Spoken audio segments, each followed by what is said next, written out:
Before diving into this incredible story, consider subscribing to the channel and hitting the bell. Every story here has something to say, and you won't want to miss a single one. Dorothy Miles, 64, lived in a small single-story house in the heart of the district of South Atlanta, a place with streets lined with century-old oak trees, but marked by the scars of time. Former pediatric nurse Dorothy had worked for over 30 years in the same public hospital, caring for hundreds of sick children with unwavering patience. Her gentle smile and precise gestures were known throughout the ward. She had raised her daughter Monica alone, ever since the father, a man she had believed would stay, had left without a word shortly after their child's birth. Dorothy never spoke of it. She had learned to transform abandonment into strength. Monica was her pride, her light. She had seen her grow up in books, in dreams, and in the quiet rage to prove that a black woman, raised by a single mother, could succeed. Monica Miles, who became a teacher in an underfunded public school, gave her body and soul to her students, convinced that every child deserved to be fought for. And then there was Or. Eli was born from a brief and complicated affair between Monica and a white lawyer, Richard Collins, from a wealthy family in Athens, Georgia. As soon as Monica told him about her pregnancy, Richard disappeared, denying any responsibility. He never saw Eli, never showed up, not even a letter, not even a check.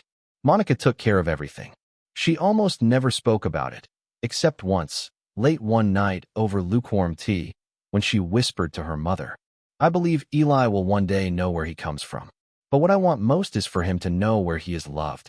When Monica died, hit by a drunk driver on her way home from school on a rainy Friday, Dorothy's world collapsed. Grief had no name for a mother who lost her child. She felt empty, a silent pit in her chest. But she had no right to collapse. Because there was Or, this 7-year-old boy who slept every night in her arms, clutching his mother's t-shirt, which he refused to wash, as if to retain her scent. He often had nightmares. He refused to eat certain foods. He asked questions that Dorothy didn't always know how to answer. And one night, as he trembled in his sleep, she took him against her and whispered, "You are not alone, my darling. As long as I breathe, I will protect you." She thought it was over, that she would just have to love him, raise him, grow old with him. 3 months after the burial, an official letter arrived in her mailbox. She trembled just opening the envelope. A court summons. Linda and Charles Collins, Richard's parents, claimed to want to obtain legal custody of Eli according to their file. Dorothy lived in an environment unsuitable for the development of a child of that age. They talked about their country home, their financial resources, their sudden desire to take on family responsibilities. It was the first time she had heard of them. They had never been interested in Eli, not at his birth, not during his school years, not even after the death of their own son, Richard, who had died of a heart attack 2 years earlier. And here they were. The scent of court and respectability fills the mouth, with lawyers with red ties, of the well-bound files, and this look of icy superiority that those who think they can buy everything have. When Linda Collins spoke at the preliminary hearing, she did so in a honeyed tone. "We want the best for this child. A private school, a violence-free environment, and a future. Look at this poor woman, alone, in a dangerous neighborhood. Eli deserves better." Dorothy, upright despite the humiliation, replied, "This little boy has lost his mother. He doesn't need luxury. He needs love, and a place where he can cry without shame." But in the corridors of the court, in a low voice, she heard Charles Collins whisper to a lawyer, "This kid doesn't need to be raised like a ghetto kid. He needs to be civilized a little." The word stuck in his throat for days. Then came social services. A social worker was sent to Dorothy's home. Her name was Stephanie Moore, young, recently graduated, well-intentioned but steeped in administrative protocols. She visited each room, writing everything down in her little spiral notebook. She noted that Eli's room was plain, that the walls had a few cracks, and that the toys were secondhand. She checked the cupboards, basic food, few fresh produce items, the bank accounts, modest savings, stable but low income, and the neighborhood, reports of violence in the past 12 months. What she didn't notice was that Eli's room was filled with illustrated books, that her memory box contained her mother's birthday cards, that every evening, Dorothy read her a passage from To Kill a Mockingbird, an old collection of African tales. She doesn't experience the evening hugs or the shared prayers. She did not understand that in this modest house there was something priceless, the anchoring of love, memory, and dignity. And yet, a few days later, a report was sent to the judge. Negative, too old, too poor, too much risk, too dark, could have told the truth if she had been more honest. A date was set. The judge was going to rule on custody. Dorothy silently prepared for battle. In the Fulton County courtroom, bathed in harsh light filtering through the large windows, Dorothy arrived alone. Her step was slow but dignified. She wore a slightly worn, carefully pressed gray suit, and in her trembling hand, she clutched an old handkerchief embroidered with Monica's initials. It was the only item she had brought to give herself courage, the last gift from her daughter before she died. Opposite, the Collinses made an orchestrated entrance, as if to impress the court. Charles, dressed to the nines in a midnight blue suit, bowed confidently. Linda, her haughty gaze behind Chanel glasses, whispered words into the ear of their lawyer. Mr. Halpern, a high-profile figure in the Atlanta bar, known for his cases involving wealthy families. They were not alone. A jovial, smiling white minister accompanied them, a man well known in their evangelical community, as did a representative of a private school, St. Augustus Preparatory School, ready to guarantee, in his words, a bright future for a deserving boy. The judge, Madison Crane, a white woman in her 50s known for her dry tone and feared impartiality, took her seat. She briefly looked at the files before her, nodded, and invited the plaintiff to speak. Mr. Halpern delivered his argument with the fluidity of a legal showman. He described the Collins home, 6 bedrooms, a swimming pool, a music room with a grand piano. He mentioned golf lessons, summer camps on Cape Cod, trips to Rome, and the couple's prestigious connections in the educational community.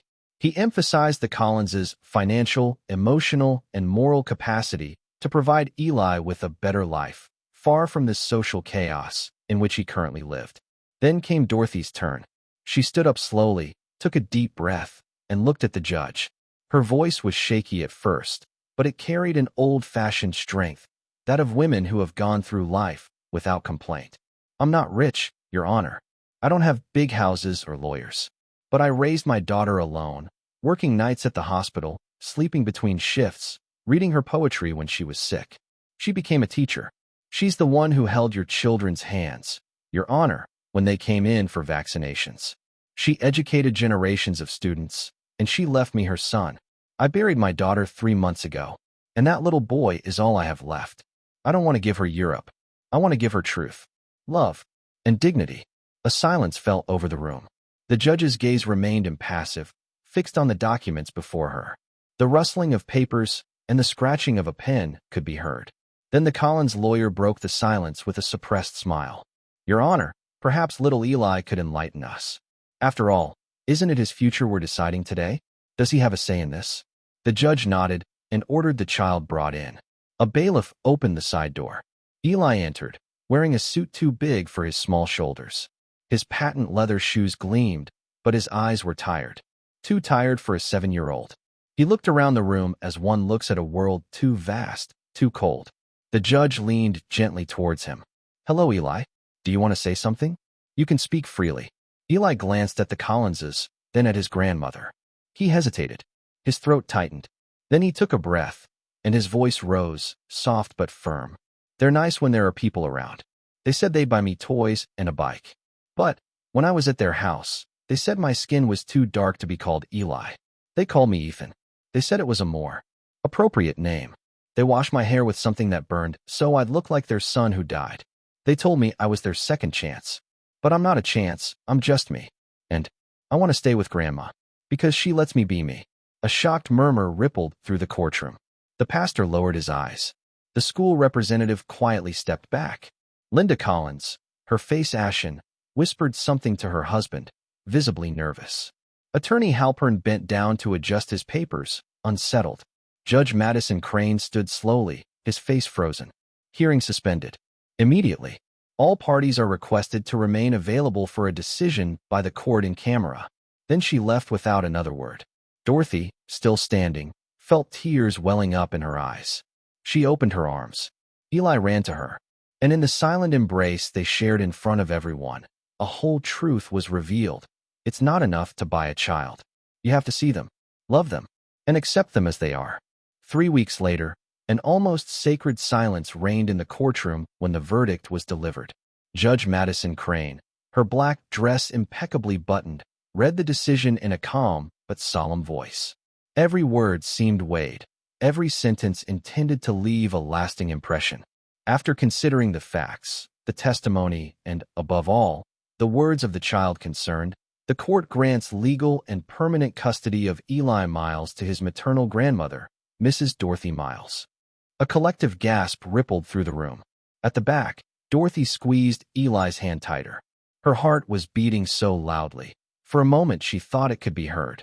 Then the judge added, addressing the room and the journalists present, "A family's role is not to mold a child in its own image, but to love him as he is. This child doesn't need to be remade. He needs to be recognized. And he has been, in his grandmother's eyes. Eli has already found that home." The Collinses, seated in the front row, stood frozen for a few seconds. Charles stood abruptly, his jaw clenched. Linda, pale, looked down.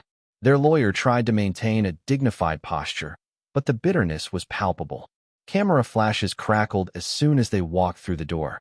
Outside, reporters peppered them with questions. How do you explain Eli's remarks? Do you plan to appeal? Did you really try to clear his identity? The Collinses walked away in silence, overwhelmed by accusing stares and outstretched microphones, protected by their now silent pastor. For their part, Dorothy and Eli left hand in hand, beneath an impromptu guard of honor made up of neighbors, teachers, and strangers who had come to show their support. Tears streamed down Dorothy's face, but they were sweet tears. Tears of justice. Eli, meanwhile, held a stuffed animal in his arms, an old lion his mother had given him, and looked up at his grandmother with a smile that finally calmed him. Back in their modest neighborhood, a surprise awaited them. Children ran along the sidewalks, women hung flags, and a group of neighbors had hung a large handmade banner between two lampposts. "Welcome home, Eli." Balloons floated by, cookies and iced tea were prepared, and someone had even brought a small toy piano. There was no wealth or luxury, but a warmth that even the Collins' grandest homes couldn't provide. Solidarity quickly took shape. A local fund, started by local mothers, was established to support Dorothy, help with health and school costs, and provide Eli with a room. A progressive public school, known for its commitment to inclusion, offered him a full scholarship, promising to make him a cared-for and respected student.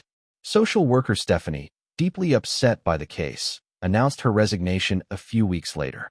"I can no longer observe without acting," she told the press. She then launched a national program dedicated to the protection and empowerment of grandparents who have become legal guardians, a network of support, legal resources, and workshops to restore dignity to these invisible families. Every night, a simple but sacred routine took hold in the Miles' small home. Dorothy prepared cinnamon hot chocolate, placed a blanket over Eli's legs, and lit an old-fashioned star-shaped nightlight. Then she opened a notebook, filled with memories and stories passed down from generation to generation. It told the story of courageous ancestors, great-grandparents who fled the plantations, workers, nurses, teachers, men and women whose names appear in no book, but who built a legacy of dignity, tenacity, and love. And before Eli's eyelids closed, she whispered to him every night, her hands resting on his forehead, "You are black. You are beautiful. You are worthy. And you are home."